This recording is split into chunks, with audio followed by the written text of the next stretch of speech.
And thanks again for coming. Thanks again for joining us online.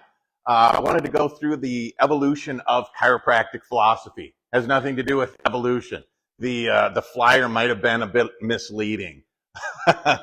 So we talked last week about innate intelligence, the week before about universal intelligence. These things are complete, specific chiropractic philosophy sessions.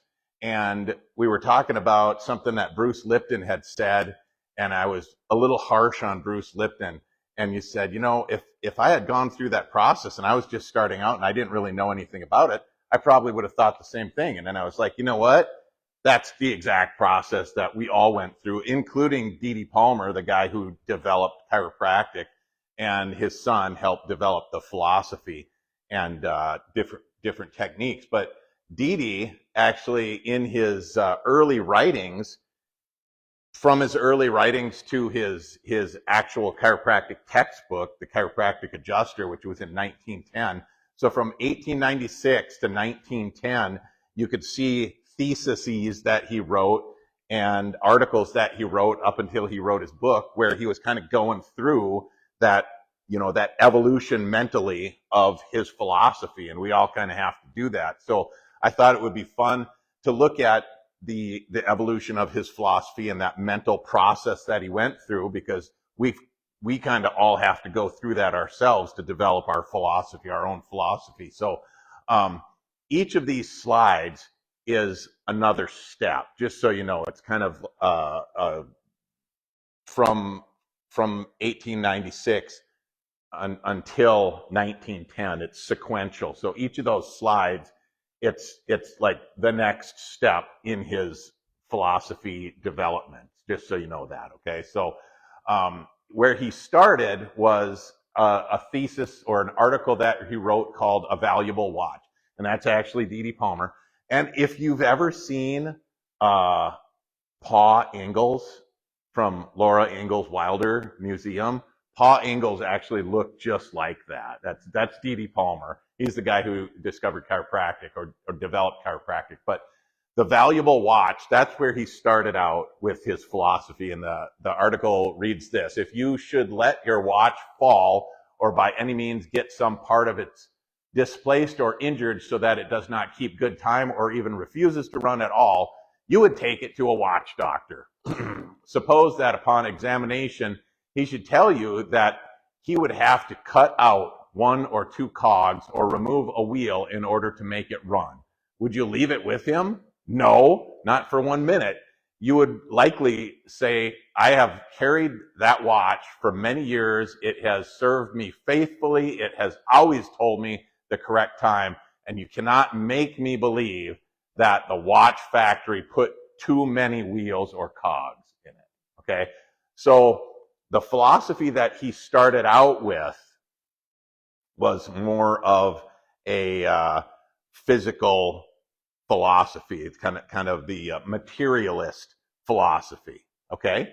And Rob Sinnott, he was a mentor of mine in the philosophy department. He wrote a book, and he's kind of addressing this, and he said, it is the desire to understand the reason for health that will by necessity cause an innovative philosophy to be established to guide that process of thought. So he's talking about D.D.'s evolution of thought here and what drove him to that evolution of thought. So D.D., in his pursuit of answers, again, this is 1895, but this is a little later than the watch article.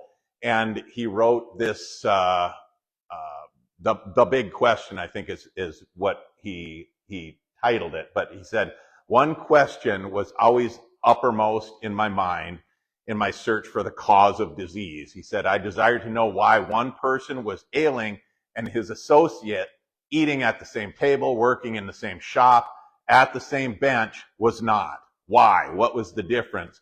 Or what difference was there in the two persons that caused one to have pneumonia, catarrh, typhoid, rheumatism, while the other partner, similarly situated, escaped? Why? This question had worried thousands for centuries, and it was answered in September of 1895. So what happened in September of 1895 was the first chiropractic adjustment. So there was a deaf guy who was a janitor in Dee Dee's building where Dee Dee worked as a magnetic healer downtown Davenport, Iowa. And Harvey Lillard was the name of this guy, the janitor, who had his own cleaning business. And he had been in a closet, and something fell off the top shelf as he was cleaning and hit him on the head, and he remembered hearing a crunch, and then he lost his hearing. So he was telling Dee Dee about this, and Dee Dee had him take his shirt off and starts palpating down, and he finds this vertebrae out of place, and he decided, I'm gonna rack that back into position. So he just got up on it and he shoved it, and it restored the position and restored the guy's hearing. So that was what kind of, again, got him thinking along the lines of chiropractic. And that's when he wrote this. So it was at that point in time, materialism was a philosophy, and vitalism was just kind of coming along at that time. Materialism holds that life is simply the mechanical result of chemical reactions within the physical body, right? Your every function and even your thoughts are just a accident of nature, a result of chemicals colliding in your brain, or functions in your body, a result of chemicals colliding in your body. So it's a very materialistic, mechanistic form of philosophy in terms of health. But whereas vitalism holds that life is vital force. Remember, we talked about Bruce Lipton was equating innate intelligence with vital force. And again, they're not the same, and we kind of talked about that, and we'll talk about it a little bit more here. But vitalism is a philosophy in and of itself, and it holds that life is a vital force, which is expressed through the matter of the physical body, okay? So we have to define what is life. So if we look it up, again, this is probably Webster's. Definition of life is the quality that distinguishes a vital and functional being from a dead body.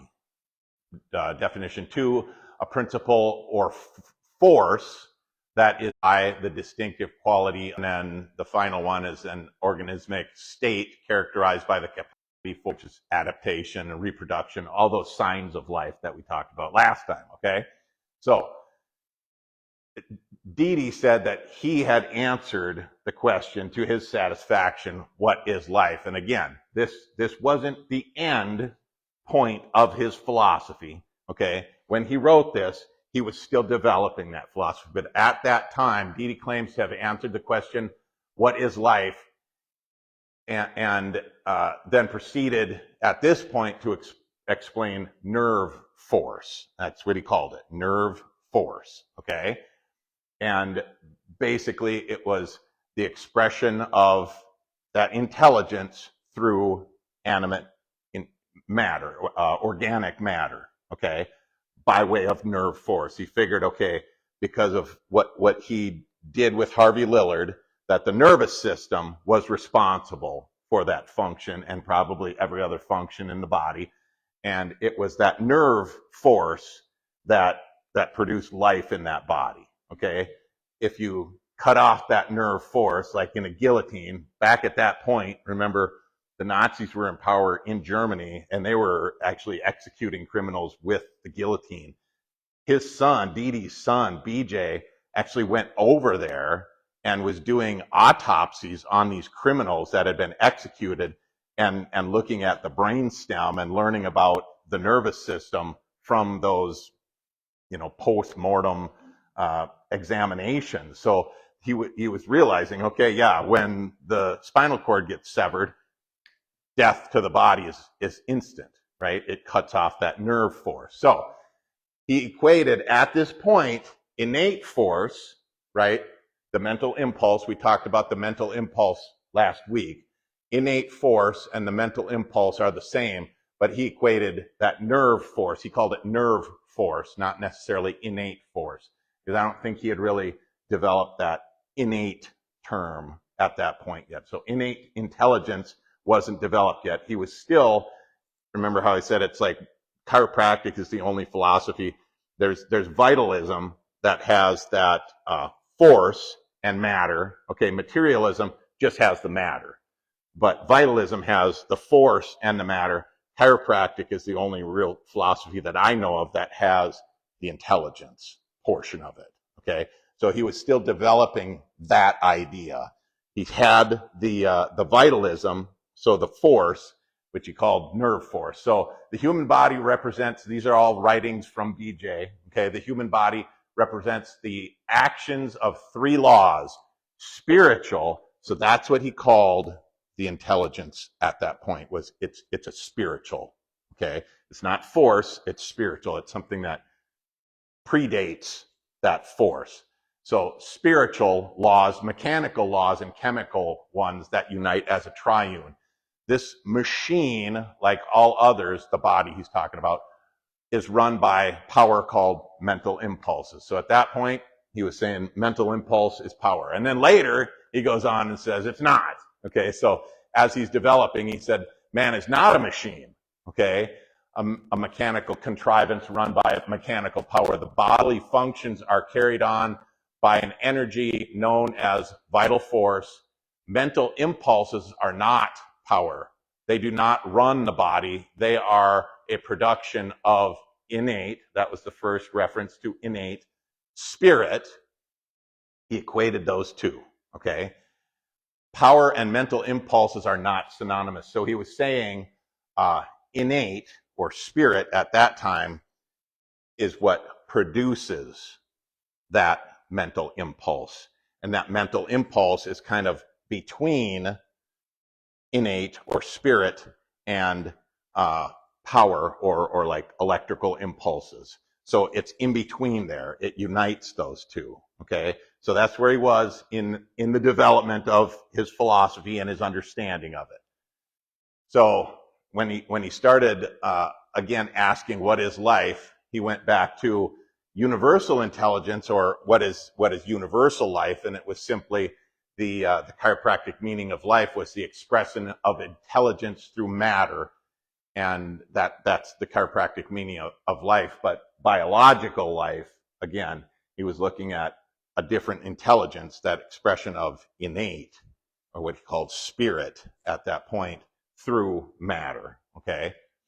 So again, this is just the next step in his development of his philosophy. This isn't where he ended it. This was just the next step in the development. And he started talking about is biological life an expression of intelligence through matter? Well, there's these different principles that he came up with, you know, and BJ came up with, and BJ students came up with these principles. The function of intelligence, remember, is to create force. So if we have that spirit or that intelligence, that program or that code we talked about, it codes for what? It codes for a force. So vital force, okay, or mental impulse. Here, that spirit, innate intelligence, whatever he was calling it at that point in time, codes for that force. All right, that's the purpose of this code, is to create this force. All right, and then that force is expressed through matter. Right, so it's a triune, the intelligence or spirit, he called it at that point, force and matter. So force is expression of intelligence. Innate intelligence creates innate forces. Innate forces operate over the nervous system. So innate forces, nerve force, or mental impulse, all three the same, what he was talking about at that time, okay? So he was talking about intellectual, spirit, and what I would call the departure from that Star Wars philosophy. We were talking about the Star Wars, only a nerd thinks this funny. So I thought it was hilarious. So the Star Wars philosophy, remember, it's all about what? It's about the force. The force is the creator, the answer, the first cause. Everything in the universe was started by the force, right?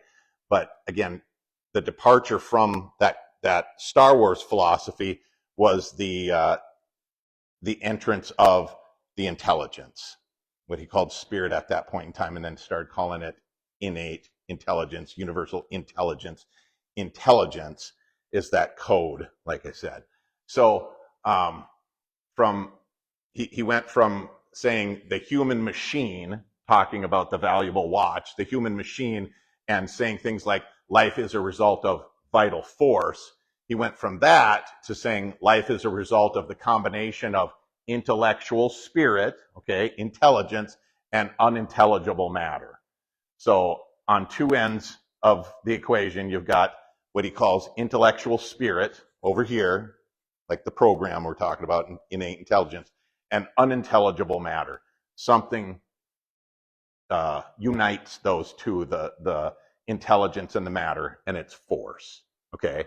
And that mental impulse is that force, but that's what he would call, BJ would call life at that point, was that it's that life force, that vital force that unites that intelligence or that code that created that force with that unintelligible matter, okay? So he was, again, developing that philosophy. He wasn't quite there yet. He hadn't come up with the entire lexicon of chiropractic. But when asked what is meant by spirit, he wrote in his Chiropractic Adjuster, 1910, that spiritual means of the spirit, meaning he said it's not subject to physical or terrestrial laws. Spirit directs matter, man, beast, bird, fish, and plant. It creates law. It is not law. Like the law of gravity, okay? Gravity is a force. He's saying there has to be that code that preempts that law, all right? That's what we're talking about. That's getting closer to where we are now with, okay, intelligence is a code. It codes for these laws, these, laws that are represented by forces like gravity and magnetism, electricity, all those forces. So that's what he was at that point. Article number 8, the function of intelligence. Remember, the function of intelligence is to create force. So that's what he was saying, is there's something, that code, that intelligence, that codes for that force. It creates it. It isn't that force. It actually codes for that force, okay? So the number 11, characteristics, remember, of universal forces. We talked about the difference between universal intelligence and innate intelligence, and the forces of universal intelligence and innate intelligence. The forces of universal intelligence, remember, are manifest by physical laws, things like gravity, magnetism, radiation. They're unswerving and unadapted. Unadapted meaning innate intelligence. Our bodies, that code that runs our body has to adapt those forces, otherwise they're going to damage us, right? So the forces of universal intelligence, though, are unadapted, and they have no solicitude, or they don't care about the structures that they're working in. Like one could say, or try to equate, like the electrical signals that run over the nervous system with the electricity in a house, but the electricity in the house literally breaks down those wires as it's running through them, okay? Eventually it will erode and break down those wires, whereas the electricity in the body actually builds up tissue and cells, okay? So the universal forces, even though it might be the same type of force, electrical signals or electricity, right? The universal forces have no solicitude, meaning they don't care about, gravity doesn't care if you're dropping a bowling ball or a baby. It acts the same, right? So it doesn't choose, remember. So at this point, he was at that stage where he was looking at intellectual spirit and equating it with now innate intelligence. So he started using the term innate intelligence. He said life is a result of that vital force, spiritual energy expressed in organic creation. Life is a result of a combination of intellectual spirit and unintelligible matter. And then in the same page, life is the expression. Life expressions are made manifest by acts and functions performed. So he was equating life and function, okay? Health and function, actually. Health as a result of function. So functions, this again is from that same book, same time frame, where he was talking about functions performed in a normal manner and amount result in health, okay? Diseases are conditions resulting from either an excess or deficiency of functionating. That's the word that he used, functionating, okay? He actually developed like his own lexicon, but he and BJ developed their own alphabet. So they combined some of the like TH. He would make an H with a T, cross your T's, and use that in a sentence. So a lot of times when you're reading his books, it's like almost written in code because they made up words, functionating, okay? But if you think about what he's saying here, and then you look at what Dr. Gonstead said up on the wall, there's a unique premise to study health or proper function. That wasn't happening at that time, okay? Disease was thought as an entity, and we had to fight and destroy that entity. That was the philosophy of the time. So Rob Sinnott said it was a unique premise to study health or proper function because all previous forms of healthcare were based on the heroic application of their art to study and fight disease. Like disease was the entity and was the enemy, okay? So all the symptoms that made up a disease were what we needed to fight and destroy. And that was the philosophy of medicine at the time. And this is like 1912, okay? So medicine, remember what Dr. Gonstead said, is the study of disease and what causes a man to die. But chiropractic, at this point in time, Dr. Gonstead graduated 1923, the class of 1923, 24, in the early 20s. He said chiropractic is the study of life and what causes a man to live. Dr. Gonstead was actually a student of Dede, okay? And BJ was there at that time, but he was a student of, he learned how to adjust from Dede and Dede's underlings. So remember, at this point in time, there were two schools of thought. The disease is an entity, right? And it needs to be hunted down and destroyed. Health is just the absence of disease. And disease is the presence of something. It was a circular logic, okay? Because disease was the presence of something, health was the absence of that something. And on the other side here, you had health is function, disease a result of too little function, health is the presence of something, disease is the absence. And you look at those two, stark contrast, over here, we have somebody saying, okay, light is the absence of darkness and darkness is the absence of light. One of those is true, but that's a circular logic, okay? Over here, these guys are saying, no, darkness is the absence of light, but light is the presence of something. These guys are saying, no, light is the absence of darkness, darkness is the absence of light. It's that circular logic. They're both an absence of something. Whereas a chiropractic philosophy, health is the presence of something. Light is the presence of something, okay? So we talked about that circular logic. So at this point in time, his development in the philosophy, he was talking about logic, health, and function. He asked this question, if health is 100% normal function, then what is 0% function?